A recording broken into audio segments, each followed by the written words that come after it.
Hi. Another movie I watched last night was The Mind of Mr. Soames. This is something that had appeared on Talking Pictures TV, a channel I highly recommend. They show a lot of older British films from the 50s, 60s, 70s, right back to pre-war movies, as late as about 1980 or so, as well as some lesser-known archive TV shows like Public Eye, which I've spoken about on the podcast, Hannah, a spin-off from the 39 Steps. They're currently showing a supernatural anthology for younger viewers.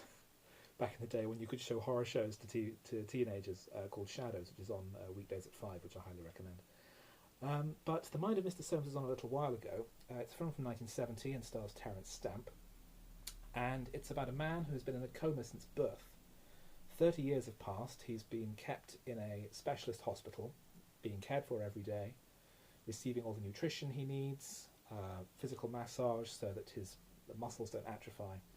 But he's effectively been in a coma, a complete mental blank slate, for 30 years. And now a new technique has been developed allowing him to be brought out of this coma, and he awakens in the world. No mention is made of his family anywhere in the movie, which I thought was odd. But effectively the mind of a newborn baby in the body of a grown man.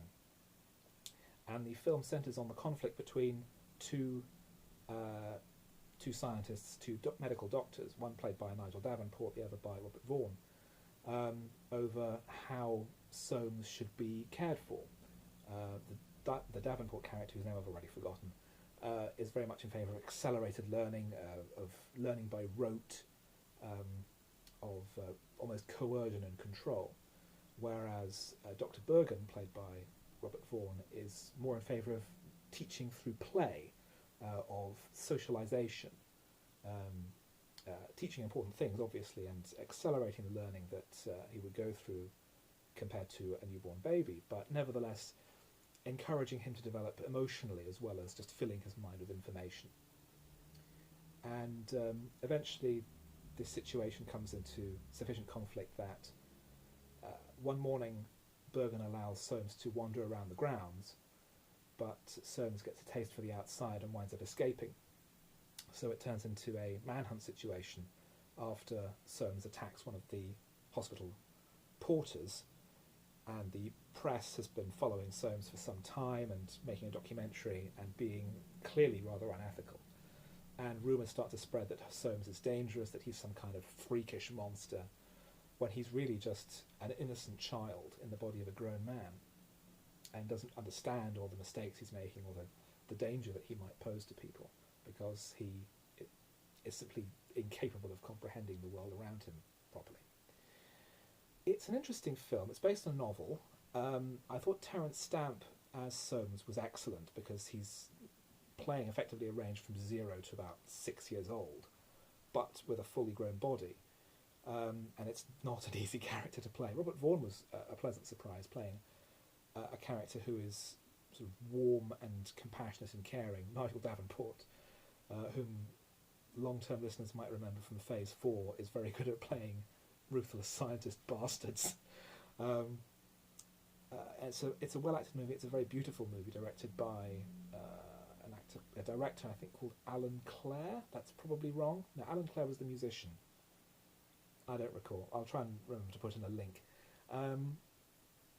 But the problem, I think, is that the story can have no conclusion. The obvious conclusion of the film would be that Soames dies, and to avoid spoilers, he doesn't.